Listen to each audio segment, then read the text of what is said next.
Welcome back to Student Hub Live.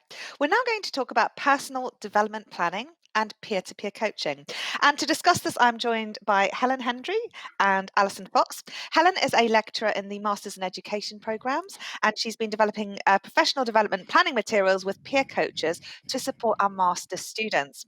And Alison, those of you who've been on before may know already, is a lecturer in Masters in Education programs, and she first embedded the professional development planning as part of the master's module and has recently been leading on the peer coaching project with master's students. So two excellent guests to talk about this. So many people have heard about professional and personal development planning, but Alison, can you give us a brief account of what it is? Sure. And you've just introduced it as personal development planning, but I know on the programme we've, and you might see it elsewhere, also written as professional development planning.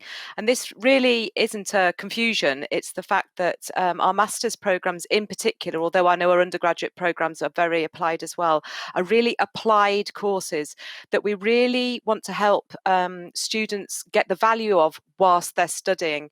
And so there's different aspects of this process of development planning, personally and professionally, and obviously academically, which we'll talk about as well, that allows people to really work out what this module, this moment in time in their studies, how it fits into their wider lives. So it's a process of looking back, but also of looking forwards and taking some time out regularly throughout the modules that you're studying to sort of think about what you should be focusing on now to really make the most of this particular module study for you.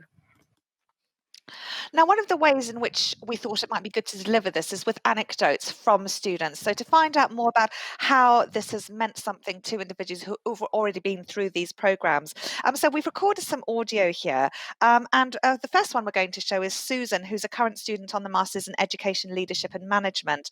And we've also got Sarah, who's a graduate in the Masters in Education program. And they both now coach other students in the Masters program about the use of PDP. So let's see what they had to say about how this has meant for them.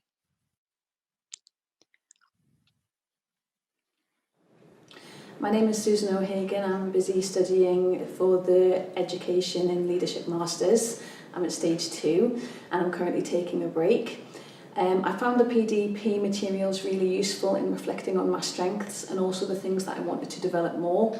Some of those were quite academic. For example, I knew that I needed to do more research and find out more about how that could benefit me in my career. But I've also learned a lot about myself, and I've really made progress in persevering when things get tricky and managing my workload and working in a more sustained way.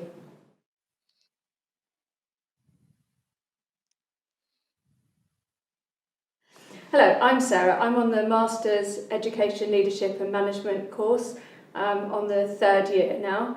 And PDP for me was something that I'd never really considered before I'd started the course. And then whilst I was on the course, one of the very first units required me to write a PDP. I found that quite challenging, and I did the activity, put it away, and I didn't look at it again until I came to doing the EMA at the end of the course, and I had to write about how I developed and evaluate my PDP. So I found that quite challenging, and therefore during the second module I tried to be a little bit more reflective as I was going through the course, knowing that I was going to have to write about it towards the end.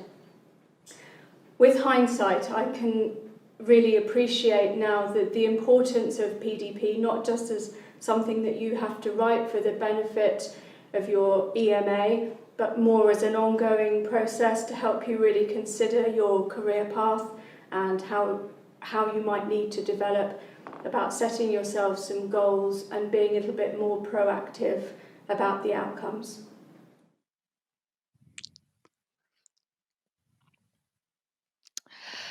So we've heard about these experiences then from our students. Helen, how do you think then that personal development planning links to masters? Well, I think the students said it so well. One of the best things about the personal development planning process is that it's very flexible, and you can use it at different points in the master's program through all the stages, and there are tools there to support you. We tend to think about it in a couple of different ways. There are three key areas that interlink, which Alison mentioned earlier.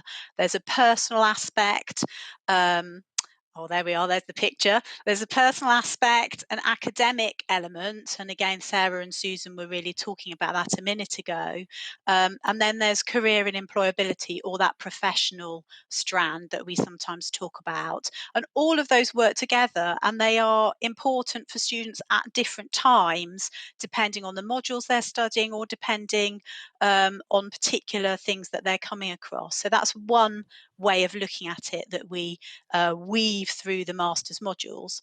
And then the second bit looks at the planning process. So when students start to engage with personal development planning, and I loved the way that Sarah said, initially she kind of left it to the end of things and she didn't really get very well involved in it, but then gradually she realised the value.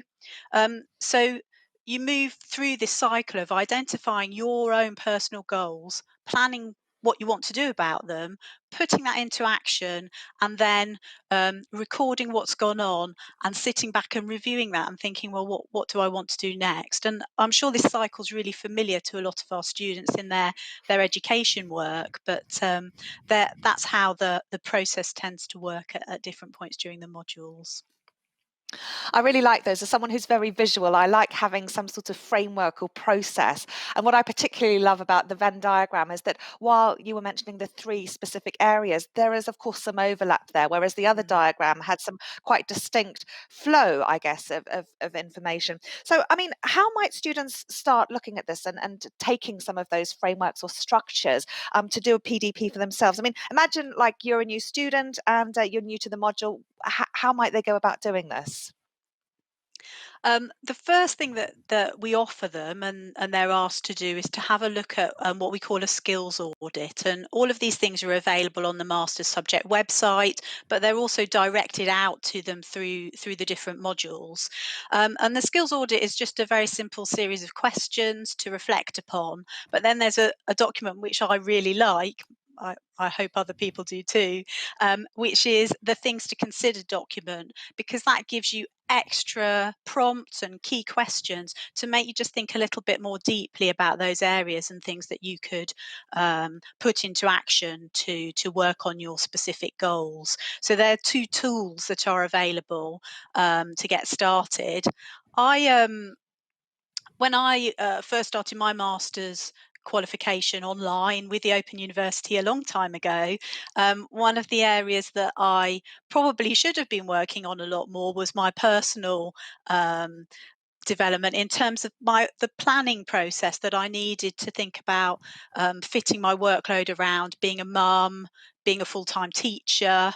And I think if I'd had the opportunity to engage with personal development planning in the way that our students do, I could have probably preempted some moments that I needed to plan around, timetable my work more effectively so I'd got time for reading. And I think I would have got more, not that I didn't get a lot out of the process, but I think I would have got even more out of the process of my master's modules if I'd planned ahead in that way using that framework. It's so common to think about the academic aspects and what we're trying to do and those goals. But as you say, it's the work-life balance and managing to fit things around that can often be, the unsticking points, as I often find. But it's nice to be reflective about these things. And I think, so often we think this must be it must be perfect. And it's wonderful to hear, with hindsight, I might have done things slightly differently. And I think we all often would. Alison, can you tell us about how you've juggled some of these things and used PDP in your own experience as a student? Well, yeah, absolutely. But I'm in the same position as Helen, that I didn't have PDP at the time to support me. But I am now fully appreciating how it would have been helpful for different. I've got a different example. So again, I did my master's part time. I was working full time, but then I became pregnant and had a baby in the middle of my master's, and everything changed. And I didn't have any support really in thinking positively about that. And I know in our personal development planning, there's a sort of very academic looking statement, and it sort of says that you should know about the knowledge and understanding of the issues you've been studying should be transferable to context to context. Well, my world changed. I moved into further education teaching rather than secondary school teaching during my master's with my young daughter. And actually, if I'd been able to think about how I was able to use my topic, which had been chosen in my previous job, which was about environmental education, in my new job in further education in a very proactive, positive way, would have made me feel so much more confident that I was making active choices rather than reactive choices to which jobs I was taking. It would have been much more coherent. So yes, absolutely. I think personal development planning is very flexible to the changes in life that we all experience in every year. Nobody could have predicted this year, could they? And so it can be a very useful tool, either proactively or reflectively. Brilliant. Now we've asked people about what their goals for study are at the moment as well, so we can take a look at that. If you haven't filled that in, then do so right now. But let's see what people have said about their goals for study. So key here is succeeding. So obviously that goal orientation is very important for people. But other things like exploring my interests, finish my last module, pass with a merit, survival, reading research papers, reading more, career development, enjoyment, develop, preparation, gain a first, gain skills, finishing a qualification, exploring my interests, graduation, knowledge, learning, career. So there are lots and lots of very interesting and different motivations here for studying. Obviously, many people want to change careers, etc. But success and goals do seem to be very important. How might PDP then translate in terms of that professional context? Any insights from you, Helen, about how you've used PDP in your career?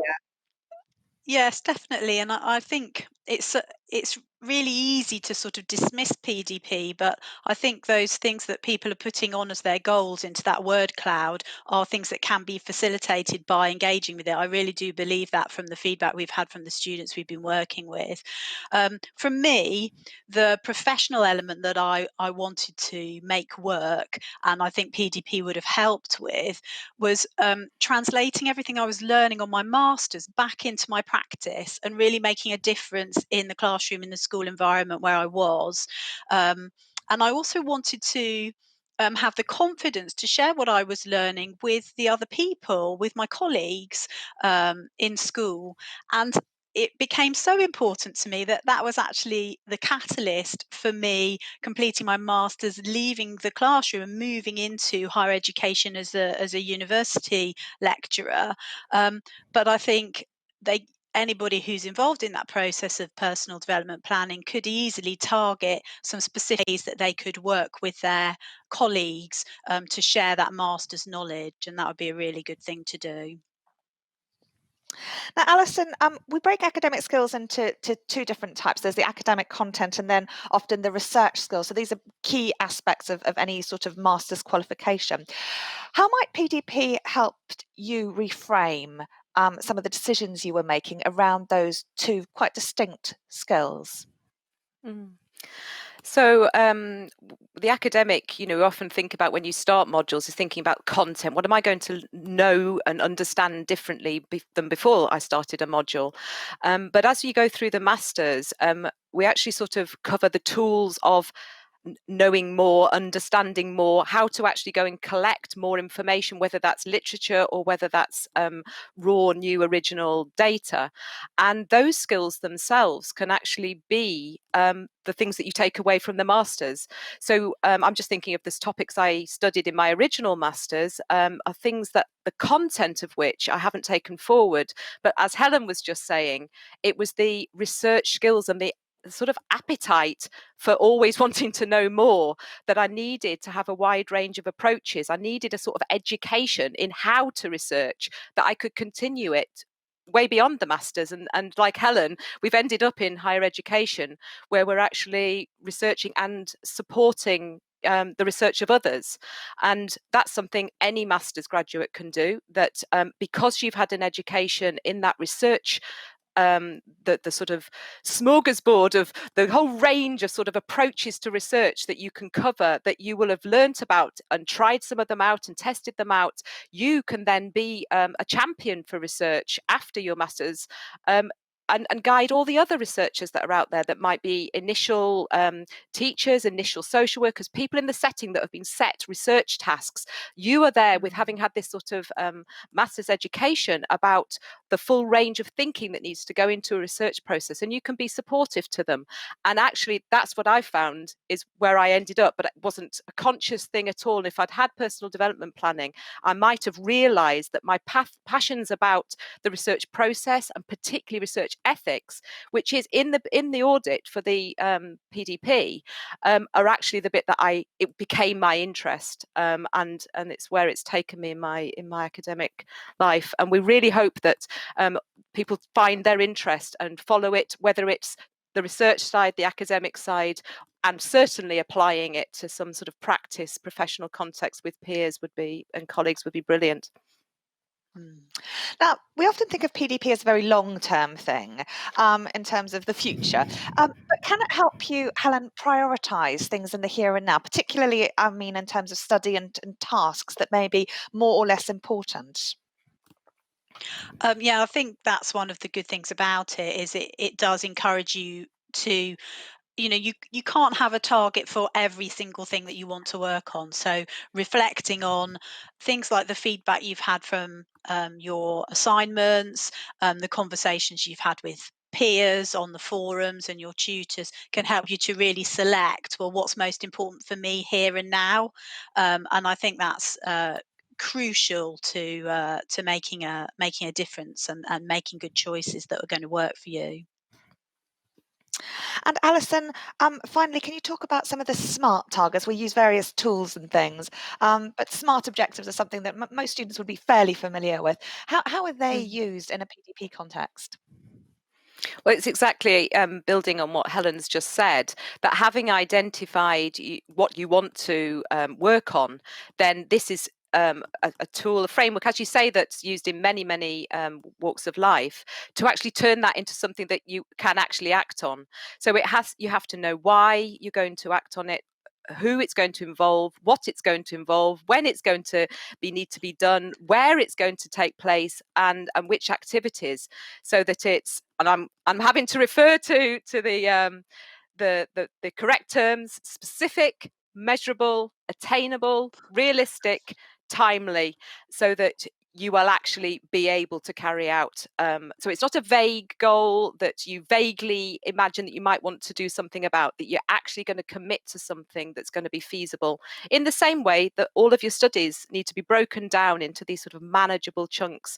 It's a really useful tool. It's not an additional thing. It's directed towards using your studies in the best way for you, so you get real benefits and value from the study whilst you're studying, rather than waiting to. And I think it's going back to that succeeding can happen whilst you study. You don't have to wait to get the certificate at the end or graduate. Brilliant. That's wonderful. Now, we've only got about 5 minutes left tops for this session, and I know you've got some quotes from some students to talk about how this has been useful for them in their qualifications. So do you want to share with us some of the student voices that you've captured? Yeah, who wants to go? Shall I start? Helen, yeah, go for it. Yeah. Okay. So Susie told us that personally, across the module, she's come to work out how to balance her study and workload by planning logically. That was something that we talked about already, isn't it? That was in key to her. Alison, do you want to share one? Sure.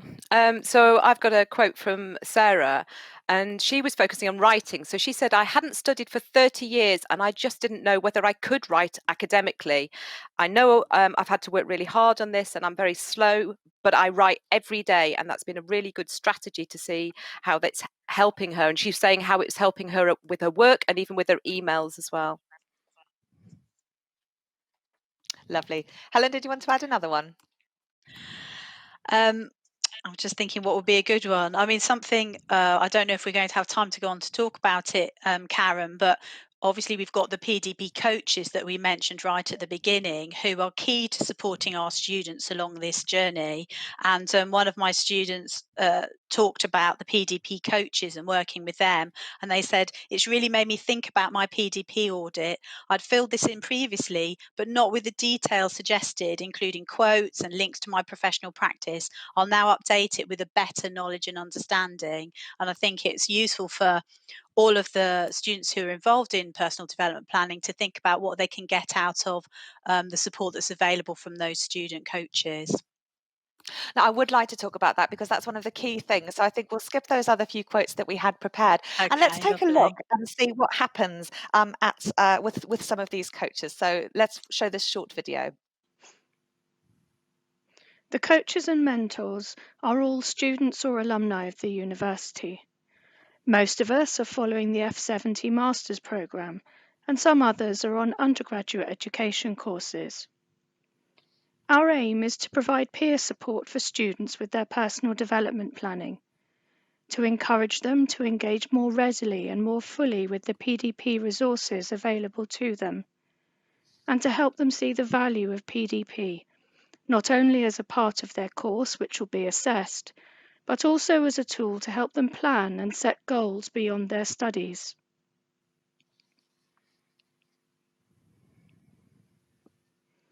The coaches have been supporting students on undergraduate modules in primary education and Stage 1 and Stage 2 postgraduate education modules on the learning and teaching pathway and on the leadership and management pathway. Our brief was to collaborate with each other, to reach out to students through forum posts, and to run live sessions on Adobe Connect if we wished. During the second year of the project, the first cohort of coaches were invited to become mentors for a new cohort. This has helped to establish some continuity and to build on a growing body of knowledge about more and less successful approaches. During the second year, we've also had the opportunity to help with the development of PDP activities for a new Stage 3 module. Well, there's a very comprehensive video there from Sarah Badger, who is one of the peer-to-peer PDP coaches. Is there anything that she hasn't mentioned then that's important, and as we sort of wrap up this part of the show, Helen? Oh, I don't know. I was going to make Alison answer that. I can't think. Alison's No, that's been fine. so Alison, you can go instrumental for it. in the work of the coaches. Alison, is there anything that Sarah hasn't included in the video? Well, I just wanted to say really that a lot of the coaches were people that we'd identified who were really, really reflective in their end of module assessments. And because we value PDP, we have written it into a lot of the assessments. But they weren't necessarily people who they just sort of saw the point of it. And so we're really looking for people to engage with these coaches to sort of really see what it can do for them. And actually, the coaches have become so passionate about it that they're going to use it all the time. One thing that hasn't been mentioned is that there's advice on creating an e-portfolio using Office 365, using OneNote. And we've got materials about how to do that, a template with lots more activities in it to help you collect your reflections. You can put audio recordings into there, all sorts of post-its, links, and take it out from beyond your module study into your life and your world, and keep using it. And we're really looking forward to working with new coaches. So anybody on the modules at the moment on our F70 program, please contact us and let us know that you'd be interested. We offer training in how to use Adobe Connect and the forums and OneNote, just to support you in doing that role. Oh, and I must remember that there's digital badges available as well. Who doesn't like a digital badge? Thank you so much, Helen and Alison. That's wonderful. Kieran, do we have any outstanding questions?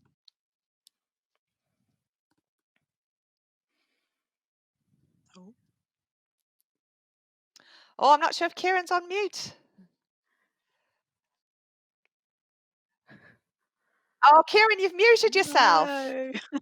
Are you having a sneaky cup of tea? Don't mute yourself. He's gone. We'll have to get you back after this next session, Kieran. And who knows what he was saying, but sounded interesting. You can get your sound back, Kieran, and then and if we haven't covered any questions while we've got Alison and Helen here, then do email studenthub@open.ac.uk and we'll get your answers to anything that you may want to know about. So please do that. Right, we're now going to have a short video, which is another of our campus tours. It's the language panel, and we're going to then come back for our final of today's sessions from the Education, Childhood, Youth and Sport Curriculum Showcase. So I'll see you after this short video. Bye for now.